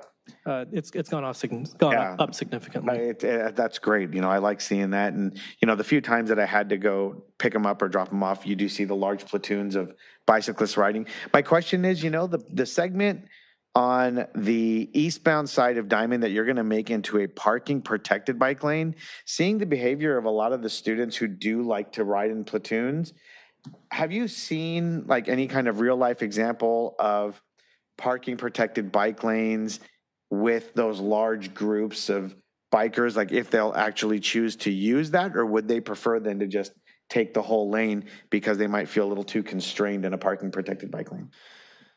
Yeah, it's hard to say because the past 2 years, my daytime experience is here. Yeah, I'm not going to other cities and watching their. I haven't spent that time doing that. It is a fairly unique community where we have that high level bike traffic, and I'm trying to think of maybe Santa Monica might be another example where you see that heavy bike traffic, but they do have protected bike lanes leading up to their school, and they have a wide variety of bike infrastructure there. But I just have not observed what that looks like. I think we're one of the few. I think more cities would love to see our amount of bike traffic to schools. Maybe we'll be the case study. In a way, we kind of are with the amount of stop signs we have, with the very peak heavy bike traffic that we see. We count probably 500 to 600 bikes a day flowing through that Barrow Flagler area, and it's quite a sight to see. And, arguably, I've been to Netherlands before where you see that type of bike traffic, and it is a bit chaotic there too. I don't think any country has really solved that the chaoticness. It's just when you ride a bike, you don't want to stop. Starting and stopping takes extra energy, and the mechanics of riding a bike doesn't lend itself as much to like pushing a pedal on a car. And so there's some innate issues with that. Was that segment keeping it consistent with the other segment of having like maybe a buffered bike lane? Was that also an option instead of the parking protected for that eastern segment on the south side of Diamond? Yeah, so the project team considered all types of bike lane options, but they found that at least against the school, it was an easy solution to put a protected bike lane because there are less intersecting streets. And as you see, as you go east of Del Amo, that's when we have to start taking away that parking to preserve that visibility from when that bike lane crosses intersections. But because the parking demand there is so much lower, we felt comfortable proposing that as a solution. Whereas as you go on the westbound side, and thankfully it's downhill, it's a little bit more speed for the cyclists, then that's where we're proposing the buffered bike lane instead. Yeah, so as shown on the map on the screen, it's the different treatments for different directions. Got it. Thanks. I'll let someone else go. I have some other questions, but. Oh, go ahead. Commissioner Anderson. I noticed in the report that it said that the majority of the feedback from the residents was on Vincent Street. The majority of the improvements are on Diamond Street. Is there any cause to why we didn't get more public feedback on Diamond? Unclear. We sent, as we showed in the noticing for this item, most of the postcards actually went on the Diamond side. Yeah. So we are sort of, because we're proposing more changes there, we did notice more there. And this is the second time we've done that noticing. I mean, in general, I think the ideas are great. I would say that obviously there's not going to be one panacea for this, right? It's going to be many different solutions that are going to help alleviate this. So I applaud it, and I would assume that Tool is going to end up just starting the final design phase. Yeah, if we get that go ahead from council that we want to continue on this project, we'll provide an NTP for them to, and they are budgeted to complete the design for this. Okay. Commissioner Bujosh? Oh, I'll let everyone get around it. Commissioner Bailey? No questions at this time. Commissioner Nafisi? Just a strongly opinionated statement. So you can always count on that for me, unfortunately. I'm disappointed to hear a lot of the comments that are obviously related to the school. And I've been very candid about sharing my thoughts about the city with the school, because the city hasn't been proactive to really work with the school to address most of these problems that the residents have brought to us. About 2 years ago, I understand a committee was formed where 2 council members sat on that committee to have those conversations with the school district. No notes, no minutes, no updates have ever been brought to this commission about the outcome of those committees. And it's just such a disservice, because I think if you're going to sit in front of the public and say that you're going to solve problems, I feel we owe them a commitment to this process, of which the city council is saying they're doing. So on one hand, I hope that if there is any meetings that people are meeting and having these conversations with the school districts, I hope that you guys take that time to report out to us in the interests of the community as they come for us. Every single meeting, there is one person in front of us that shares a concern with traffic with schools, and I look at them in the face and pretend like it's new, but no, we've heard this conversation several times, right? So I want to be solution orientated, obviously, and I appreciate your time and coming up with these solutions. But we also, or not we, but I really also feel like the school district needs to be held accountable. And the only ones that can do that are you in the audience, who can connect with your city council member and your board members. Unfortunately, we are an advisory committee, so we make, recommendations to the city council. We don't have any policy body opportunities here. But the people in front of you in those seats, you guys hold the power. So what I'm going to say to you as you leave here, and whatever decision comes out, is to communicate to your city council member and communicate to your Redondo Beach school members, school board members, and hold them accountable, because they are responsible for this traffic. And oftentimes the city picks up all of the pieces that the school district does not. And while you guys move next to this, you guys move next to a school, I live next to a school, nobody should have to live like this, where they cannot back out of their driveway, all these problems that you guys are having consistently. And I get it. There's events every day, all day long, all the weekends, during the weekdays. It's a lot, and you guys are putting in your time. So I'm rambling a lot, but I also just want to empower each one of you, because we are a decision, one vote here only makes a recommendation to city council. The city council is who holds the power in this city, and you need your city council member, which is Chadwick Castle, to make a recommendation to move some things forward. So I'm off of my boat. But thank you, Ryan, for your I can't address you. I have to ask the chair. Sorry, Ms. Cloud. We limit public comment to the one time 3 minutes for each person per item. Commissioner Anderson, do you have a comment? Commissioner Bajaj. Yeah, Ryan, one more question about the design of Seahawk Way right there. Yeah. So a bicyclist coming down here will have 2 options to enter the campus. They can either stay in the bike lane all the way down to where the bike turning box is and then go across, or they can transition into the bike left turn. Left turn. So there's 2 options for them? Yes, 2 options, yeah. And have they figured out how to transition those bike? Will those be mostly for the ones who are just using the lane to get into the? Yeah, so I think it's once they get to Del Amo, Juanita, that's their sort of option to start merging into the through lane. And then they'll have that easy access to the left turn lane. Mm-hmm. There's no easy solution to this. They have to cross lanes of traffic to get there. We also considered a 2-way cycle track on the school side, because I think that a lot of schools like to see that. Yeah. But we just found too many complications of how do we get that each direction's bike traffic to one side of the street diagonally, and the parking implications at each of the stop signs with a 2-way cycle track. So this is sort of the summary of what we thought was the best solution was, either you stay in the bike lane and you yield and you cross like a bike crosswalk of sorts at a right angle, or you perform that merge into the left turn lane, which is actually what I think all the students are doing right now. They feel comfortable moving into the middle of the street, but at least we're providing that specific space for them and just better organizing that entryway. And whatever comes of the pickup drop-off on Francisca, this could also be a suitable treatment at that intersection because there's also bike parking on that side of the campus. And so these are small, details that I think, certainly we're on the forefront of in terms of that block by block level. Yeah. How do we get bikes from one part of the street into a parking area? Yeah. It's an exciting project. I think, some out of the box thinking and some design. So it's going to be interesting and exciting to see it come to life. I hope you have a good, maintenance contract involved to keep that green paint, looking nice. It's a lot of paint there.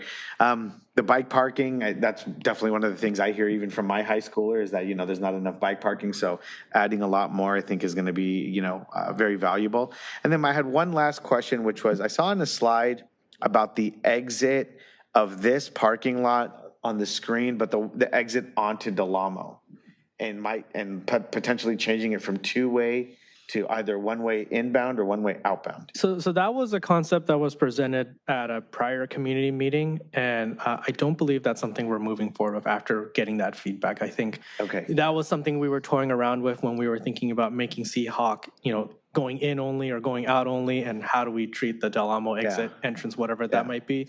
But because there was a desire to keep the same movements here, and luckily we have 40 feet of width here to provide in-out access and bike access, we didn't feel a need to, in this current form of the project, to make changes at the Del Amo side. I think it provides valuable access, ingress and egress, and then it, limits additional traffic on Diamond, which, you were requiring everyone to exit onto Diamond who was in the lot, or, requiring everyone who wants to get in that lot to enter from Diamond. So yeah, I like that. All right, thanks.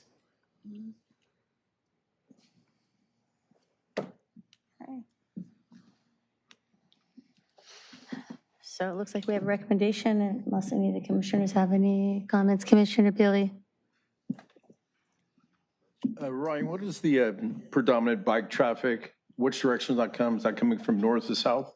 From north, probably. I think the majority of students, Redondo Union High School students, live in North Redondo.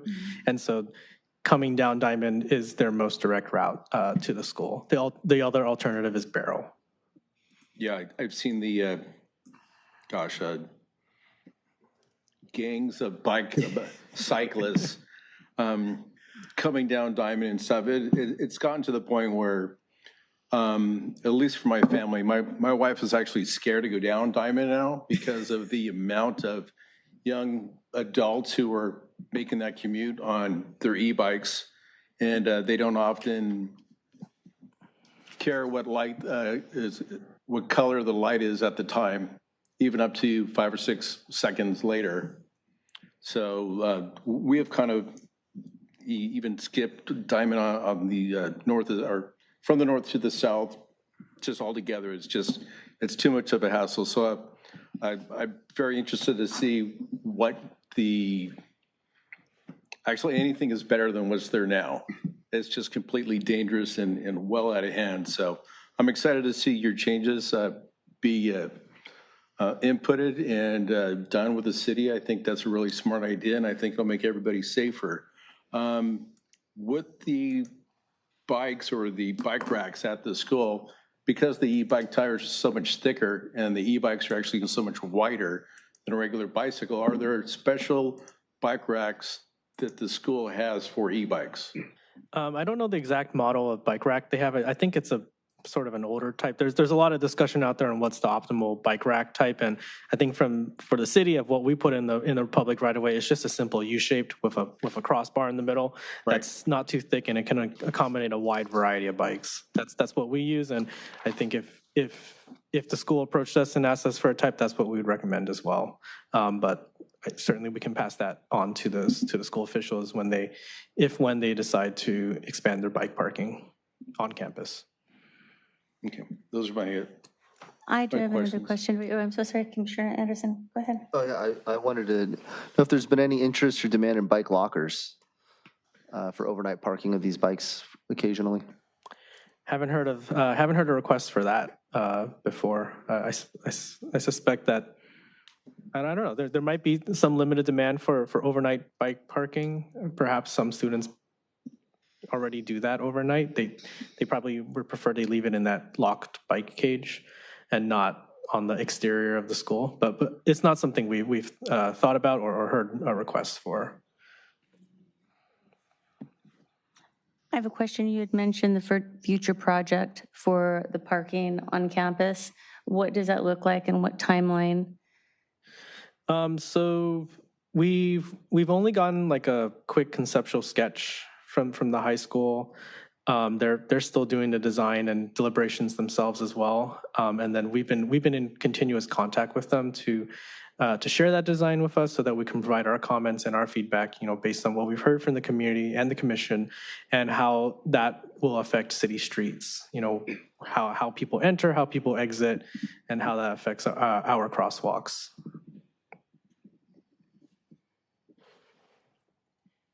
Commissioner Nafisi? Is the Beach Cities transit still coming from the north to, I see it every now and then, but do kids ride that? Yes. So Is that packed? What does ridership look like on that thing? I don't have the exact ridership, but I can tell you that I have actually ridden it once, and it is packed. So they have specific buses that take the students, it kind of snakes its way down Vale and then goes down Ringe, and at every stop, just more kids get on. I think if you have some time, a very good place to see that is actually after school, when the kids are trying to line up to go back home. They all line up near the band room auditorium near PCH. There's a big long line of students waiting to get on the bus there. So the bus does get used quite a bit. Does there seem like there's an appetite to increase the more buses? Would that maybe alleviate? I don't know what the ridership is. I have no idea. Yeah, but if we added, I don't would that help? I don't work for the transit division of that's within community services. I suspect they would love to add more buses, but funding is they're probably pretty constrained on the funding. So I know they are working on some stop consolidation, so to at least get the buses moving a little bit quicker. I think the trip is quite slow as it is right now. So if they can make some improvements with the resources that they have right now, that could potentially increase ridership and get students faster to and from school and just make it a more attractive option for the students. But it seems like it is pretty well used. And I have seen parents come to buy the bus tickets as well when those services are at our counter. Commissioner Bajaj? Yeah, to add to what Ryan said, it's actually a really impressive organized line that the kids make, when waiting for the bus after school. And you can see even across the street at the McDonald's, they've got two other buses waiting to go. And they even have I think Beach City Transit has one very a larger bus that they run just in the morning and the afternoon, specifically for student capacity. And then my last question, well, two questions for you, Ryan. One is at Delamo and Diamond, your reconfiguration, is the purple just going to be a purple paint, or is it actually going to be, oh, there it is, asphalt art. So it's not going to be a raised median or anything? No, and, not at this time.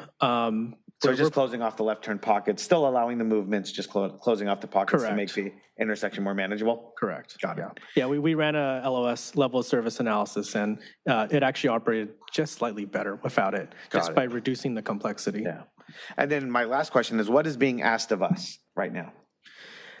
Your feedback on all these improvements, if there's anything specific you would like to see changed. I think before, from the staff's perspective, we were pretty set on these, including the pickup drop-off enhancement on Vincent Park. But after hearing that feedback, we're probably walking that back a little bit or not pushing it as strongly. And so we would like your feedback, on that, as well as all the other changes here and what we take to the council. Is there a motion we need to make for this, or? Yeah, I think our motion would be appreciated, some sort of recommendation to keep moving forward on this and work with the community and the council as we prepare plans and specs for this project. I do have one more question before we make that motion. Keeping in mind the input from planning with the project that's going in on Vincent and PCH, did you incorporate this restriping in collaboration with the impact of that project on the traffic?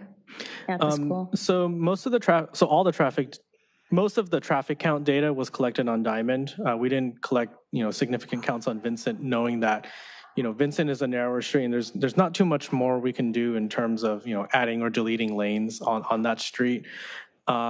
With respect to the townhomes project that's right there, I'm not quite as familiar with it, but I did review the traffic study as the application went through, and the net effect on the traffic is actually not that high because if I recall correctly, the consultant for that project, when they took existing counts of the school on that site, and so they used real data to deduct that traffic. And then when you replace that school traffic with the new residential, the net effect of that project was actually not that high. Okay. And it was also a very conservative analysis. It assumed that nobody would be walking and biking from those homes, which is probably not what people in Redondo Beach do. There's other uses nearby, the schools across the street. I don't think the students who may or may not be living there would be driving to the high school. And so those types of trip estimates are considered car trips under most residential developments around the country. So nonetheless, the project, I think the consultant for that project chose a conservative analysis. So that on top of the existing school traffic, the increase was not very high. I don't know the exact number, but it was not significant enough to warrant further analysis under the city's traffic study guidelines. Thank you.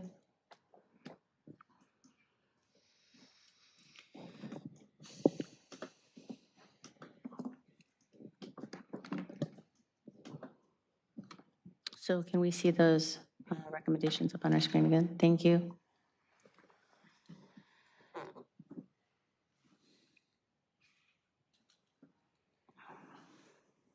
Commissioner Bajaj? I guess, with all that we've heard and, the fact that Ryan's team is going to reconsider the changes on Vincent Park, it sounds like, but the design documents for the proposed changes on Diamond, I guess I would like to make a motion then to take the recommendations forward to the city council or to the next stage of the project.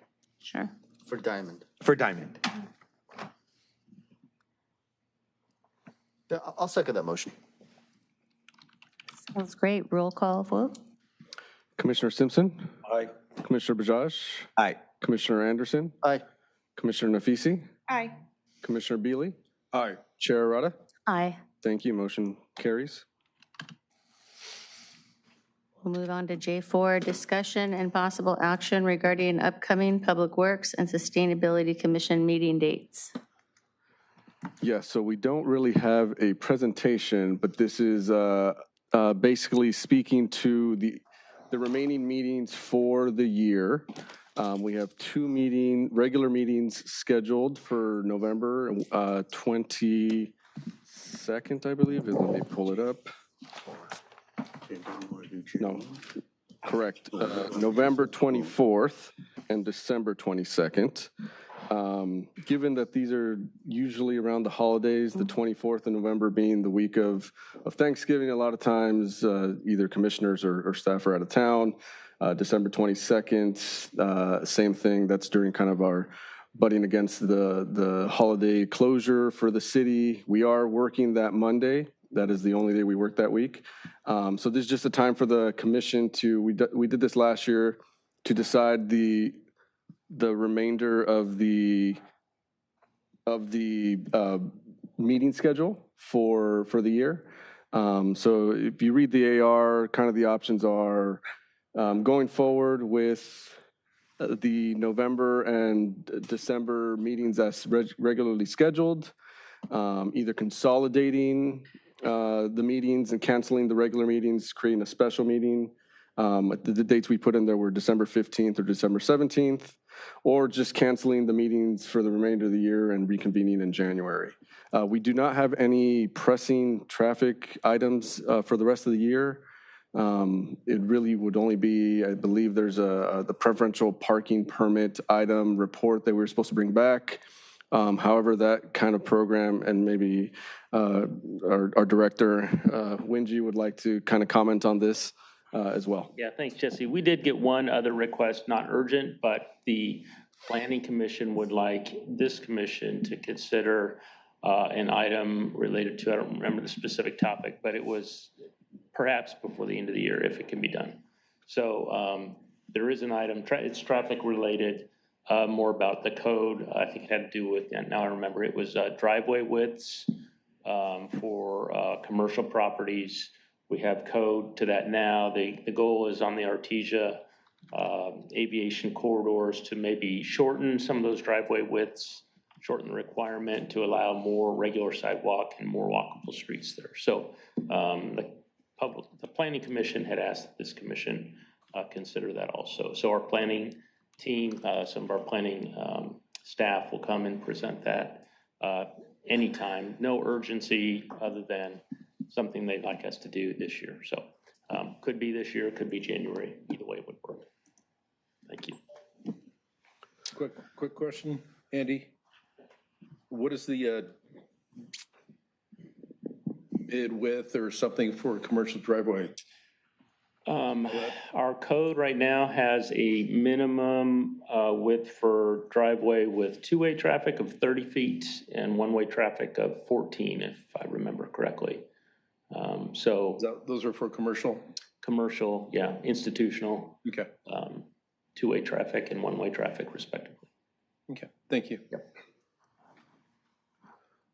So with that, I turn it to the commissioners to decide what to do for the remainder of the year. Well, it sounds like we have a meeting for planning. How's everybody looking for November and December? But you said if we wanted to consolidate and just have one special meeting, right? Correct. You mentioned December 15th was an option. Yes, the 15th to the 17th. You floated it out in the survey. How would the responses look for who can make the 15th? Unfortunately, my brilliant survey that I thought was going to work perfectly, I think a lot of you had trouble accessing it. I think it had something to do with the email. Yeah, I think it was sent to your Redondo email, so it had something to do with the way that you access it. So I didn't get the results. But the two dates, so you guys can discuss it, were December 15th, I believe is a Monday, or December 17th, which is a Wednesday. I can make both of those dates. I responded back to you, Jesse, on that. I could do Monday, the 15th. Yeah, same here. I'm good with Monday the 15th. I'm good with Monday the 15th, but I also know it's a very busy time. So if we don't have anything pressing, I'm also okay skipping till January. Yeah. Do we have or is there anything coming up with Candy Cane Lane? Or has that been resolved? So that's the park. I think that's stemmed from the preferential parking permits. Right. So do we want to address that before? So it's December. Just to be clear, the Candy Cane Lane portion, the Avenue H opening, Torrance has withdrawn their request for us to open the bollards. That'll be on the agenda. Open power? Open the bollards. Yeah. That'll be on next week's council agenda, where we'll recommend that we do what we did last year for that neighborhood, which the residents seem to appreciate the improvements from last year. The question about opening it up for egressing traffic from Torrance is no longer on the table. So at least for this year. Can you remind us what the recommendations were last year? Was it We added a mini traffic circle, kind of temporary mini traffic circle at the Messina Avenue H intersection to allow vehicles to find their way back out without having to go up Circle Drive or to the cul-de-sacs. That was done with like cones and barricades? Yep. Okay. And then we did some additional signage at the Prospect Avenue H intersection to help with entrance, added some trash cans. Yeah, that's a just and you know that this is something we could provide as a consent update at the next meeting if you choose to have one. Yeah, we can update you, but the council will consider it next Tuesday. There still is the broader preferential parking program for the citywide, which council said that was too much for them to take on before the end of the year. So we're directed to bring that back at some future date when they have more time to digest that. Yeah. So I'm here December 15th as well. So we're going to forego next month's meeting? It's up to the commission. If there's a motion, you guys can decide to forego it, create just one special meeting in December, the 15th or the 17th, whatever it works best for all the commissioners, for the majority.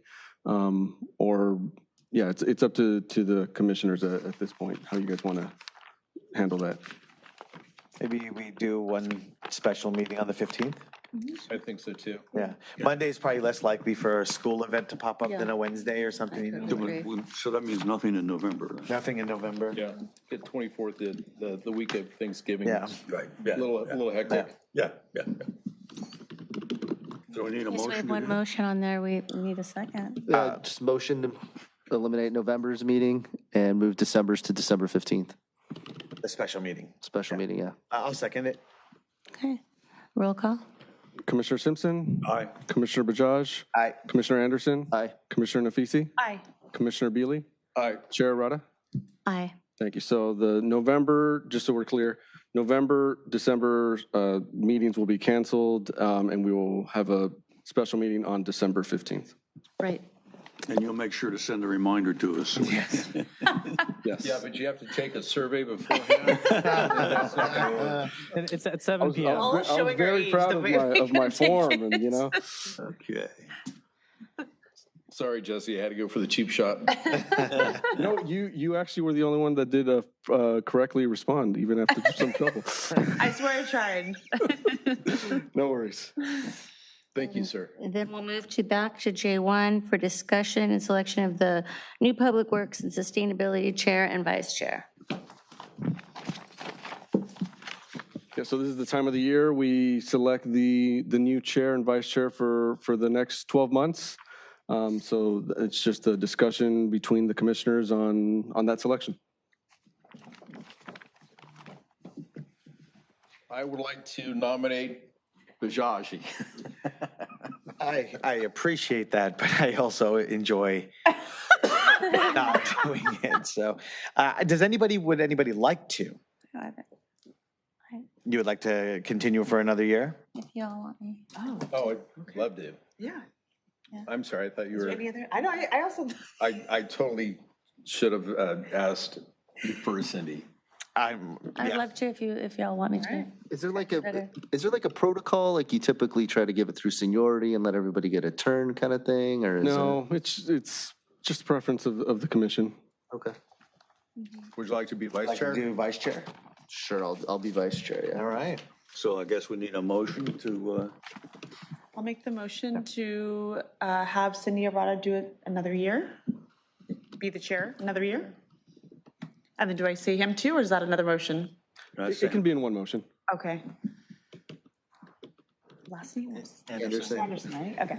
And so let me say it again. I want to make the motion for Cindy Arata to be the chair again, as well as Commissioner Anderson to be the vice chair. Second? I'll second that motion. Yeah, you will go with, just since you're being nominated, we'll go with Conflict of interest. Commissioner Beely. Commissioner Simpson? aye. Commissioner Bajaj? Yes. Commissioner Anderson? Aye. Commissioner Nafisi? Aye. Commissioner Beely? Aye. Chair Arata? Aye. Sweet. Thank y'all. Appreciate it. Be better. Congratulations. All right. So let's go on to K, commission member items and future commission agenda topics.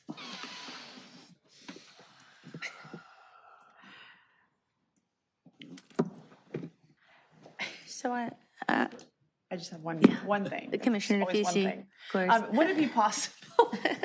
Would it be possible to get a report of notes, updates, topics, discussions, Braille, any communication that the city council is doing with the school board regarding these issues when they meet? Do they take notes? Does someone transcribe? Are there minutes that are shared? Are there follow-up items? I mean, Morse code, I will take anything that you have to provide to me that these meetings are happening. I've asked the city manager and the council members who attend that there's an interest in this group for those kind of notes to come back. And they said, okay, they haven't committed to it. So I am communicating your extraordinary. desire. It might Who help. is sitting on the committee? Oh, I'm sure it'll If help. this Yeah. group would want to, for instance, write a letter or something like that, asking for that kind of information, that might carry a little more weight with the rest of them. So Who's serving on the committee now? it is Paige and it was Todd, and I'm not sure who replaced Todd. I don't know who replaced, I don't know if Chadwick replaced Todd or not. Yeah, I'm not sure either. Do you know when the last meeting took place? I know they're talking regularly. I don't have the date, and I know the items they're discussing are real estate related items. That's what I've heard in the hallways. I no official word on anything. Okay. So in the next meeting, would it be feasible for us to make a recommendation You to could write do that it? now. You could refer, right, we have our memo. Jesse, help me how that works. We have a correspondence piece that the council is interested in getting communication back from the commissions via There's a memo similar to what the commission did on trying to rename the park on Redondo PCH after the late mayor Bill Brand. So we basically put a memo together based off of the motion. We will email that and print it and put it in the boxes of the council and the mayor and council. Which is what we did, just for clarity, that memo was sent to them. Are the school board meetings, thank you for that, are the school board meetings, are they open to the public? Sorry, wait, that's the wrong question. I know what you want to ask. She wants to know if the committee, the subcommittee of the city council with discussing school-related items where the city council members sit on it is open to the public. I know what you're saying, I got you. I believe it's not a Brown Act meeting, Okay. so it's not publicly open. Okay, so I'd like to, do I make a motion or a recommendation? Yeah, you would make a motion, Okay. and if you don't have. I'd like to make a motion. What do I want to make a motion for? I want to make a motion for any type of notes, correspondence, updates, outcomes, discussions, topics related to the school committee in which the two council members sit on. If we can get some type of regular update, just so we are informed, and so when people come in front of us that we can say, hey, these two council members are speaking on it, and we can also guide them to that. I'm well aware of our place on the totem pole, and we obviously can't impact too much policy. We can make recommendations, but it's also our obligation to empower our community to go connect with the people that are having these conversations too. So if you could do that, it'd be great. And what would you consider regular updates? Well, how often they're meeting. This subcommittee is very nebulous, no notes, no timeline. So I don't know. How often are they meeting? Is it monthly? Is it weekly? Once quarterly? I mean, no one tells us any information, and I asked like 52 times. Perhaps we don't get too specific about how often and try and get one. See where it goes from there. But we will need a second and a majority vote to move forward. Sure. Or maybe even just an update of where they're at, where they're going. Well, it sounds like they're discussing multiple topics, so I do think it's an ongoing discussion. And, people come every meeting. So it would be helpful to have it after they meet. Is city staff in those meetings? I believe the city manager is. Okay. City manager. I mean, please feel free to say this isn't the case. Is a city manager ever in a meeting alone without someone with like an assistant taking notes? Okay. All right, well, all we can do is ask, right? Okay, so if anybody is interested in that information, I think it would be really helpful to the public and being transparent with them, the conversations they had, and we can also share with them when they come before us. That's your motion? That's my motion. Yeah, So I'll just second wait for a that. second. I'll do a roll call. Commissioner Simpson? Aye. Commissioner Bajaj? Yes. Commissioner Anderson? Aye. Commissioner Nafisi? Aye. Commissioner Beely? Aye. Chair Arata? Aye.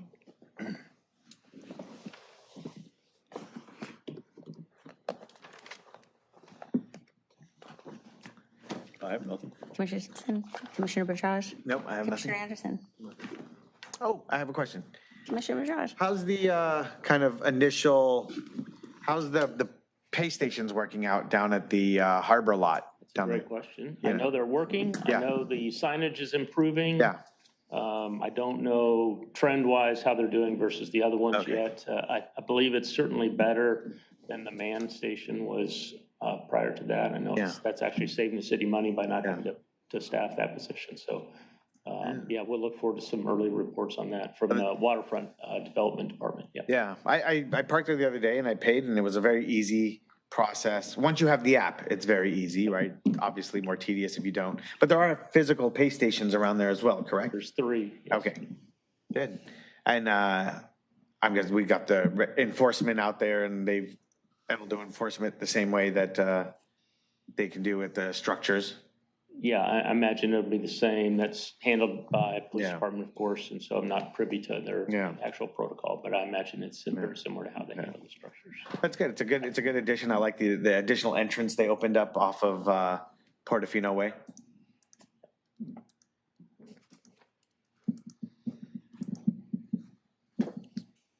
Okay, so seeing no further discussion on any of the items, we'll move towards adjournment. Yeah. I'll make the motion to adjourn. To adjourn to the special meeting. Adjourn to the special meeting On December 15th.